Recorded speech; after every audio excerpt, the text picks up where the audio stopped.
Hello दोस्तों, आज के टाइम में दिल्ली में पेट्रोल का दाम 80.38 रुपीज़ हो चुका है। कोलकाता में 82.05 रुपीज़, जबकि मुंबई जैसे शहरों में तो ये 87.14 रुपीज़ पर लीटर तक पहुंच गया है। इंडिया में पेट्रोल की कीमत आज तक इतना ज़्यादा कभी नहीं हुआ है। लेकिन क्या आपको पता है कि पेट्रोल की कीमत आखिर बनते कैसे हैं और आखिर कैसे आज के टाइम पर पेट्रोल और डीजल के दाम इतने ऊपर पहुँच गया है? क्या है इसके पीछे की जानकारी, सब कुछ जानेंगे इस वीडियो में, इसलिए वीडियो को बिना स्किप के लास्ट तक जरूर देखें। और उससे पहले अगर आप हमारे चैनल पर नए हैं तो प्लीज़ हमारे चैनल फंडू टॉक को सब्सक्राइब जरूर कर लें। तो सबसे पहले बात करते हैं पेट्रोल और डीजल बनते कैसे हैं। तो सबसे पहले पेट्रोल या डीजल बनाने के लिए हमें चाहिए क्रूड ऑयल, जिसे कच्चा तेल भी कहते हैं। फिर उसको रिफाइन कर पेट्रोल और डीजल बनाए जाते हैं। आमतौर पर क्रूड ऑयल बाहर की कंट्री से इंपोर्ट किया जाता है। लगभग 80 से 82% क्रूड ऑयल जो कि बाहर की कंट्री से इंपोर्ट किया जाता है। ये क्रूड ऑयल बैरल में आते हैं और एक बैरल में होते हैं 159 लीटर। और आज के टाइम में इंटरनेशनल मार्केट में 1 बैरल क्रूड ऑयल की प्राइस लगभग $42 के आसपास है। मतलब अगर हम इसे इंडियन रुपीज़ में कन्वर्ट करें तो लगभग 3170 रुपये पड़ जाते हैं एक बैरल क्रूड ऑयल के।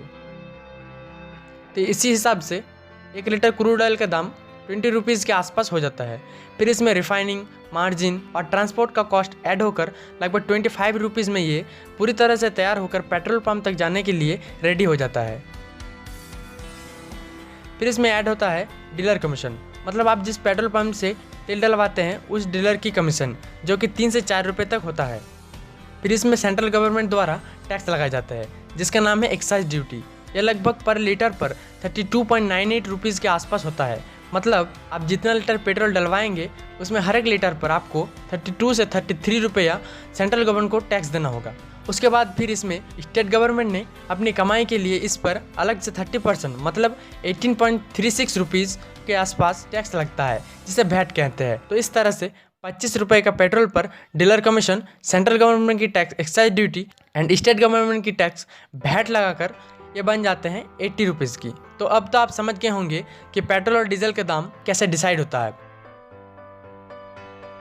आपको पता ही होगा कि 16 जून 2017 के बाद रोज़ सुबह 6 बजे पेट्रोल और डीजल की कीमत डिसाइड होता है, जो कि इंटरनेशनल मार्केट में क्रूड ऑयल की कीमत के हिसाब से होता है।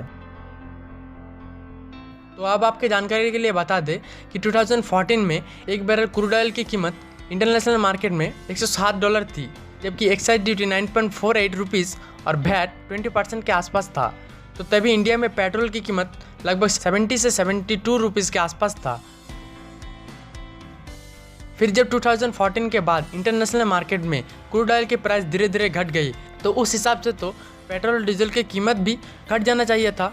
लेकिन हमारे सेंट्रल गवर्नमेंट ने ज़्यादा रेवेन्यू कमाने के लिए एक्साइज ड्यूटी को बढ़ा दिया, जिससे पेट्रोल के दाम में कोई भी फ्लैक्चुएशन नहीं आया। और फिर समय समय पर सेंट्रल गवर्नमेंट ने एक्साइज ड्यूटी को बढ़ाते गए और फिर आज तक पेट्रोल पर एक्साइज ड्यूटी को 33 रुपीज़ तक पहुंचा दिया, जिसके कारण आज हम लोगों को 1 लीटर पेट्रोल के लिए इतनी महंगी रकम भरनी पड़ रही है।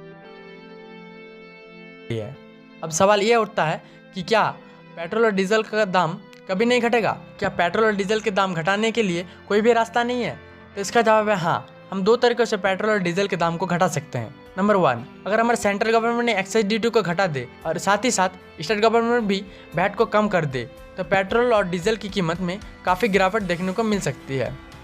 नंबर 2, अगर पेट्रोल और डीजल को जीएसटी के अंदर लाया जाए तो पर भी पेट्रोल और डीजल की कीमत काफ़ी घट जाएगी। जीएसटी के अंदर सिर्फ 4 प्रकार के ही टैक्स लगते हैं, 5%, 10%, 18% एंड 28%। अगर हम मान लेते हैं कि पेट्रोल और डीजल में मैक्सिमम 28% जीएसटी भी लग जाए, तो पर भी हमें 1 लीटर पेट्रोल के लिए सिर्फ और सिर्फ 40 से 45 रुपीज़ ही चुकाने पड़ेंगे। लेकिन हमको तो ऐसा नहीं लगता है कि सरकार कभी भी पेट्रोल और डीजल को जीएसटी के अंदर लाएगा, क्योंकि सेंट्रल गवर्नमेंट को सबसे ज़्यादा रेवेन्यू इसी से ही मिलती है। आपको बता दें कि 2014 से 2015 के बीच गवर्नमेंट को 99,000 करोड़ रुपए, जबकि 2016 से 2017 के बीच सरकार को लगभग 2,42,000 करोड़ रुपए की प्रॉफिट हुआ था, सिर्फ और सिर्फ एक्साइज ड्यूटी से। तो ये था पेट्रोल और डीजल से रिलेटेड कुछ बेसिक बातें जो हम सबको जानना बहुत ज़रूरी है। अगर आपको ये वीडियो अच्छी लगी तो प्लीज़ वीडियो को लाइक ज़रूर करें और ऐसे ही और भी इंटरेस्टिंग एंड नॉलेजेबल वीडियो के लिए हमारे चैनल फंडू टॉक को सब्सक्राइब जरूर करें।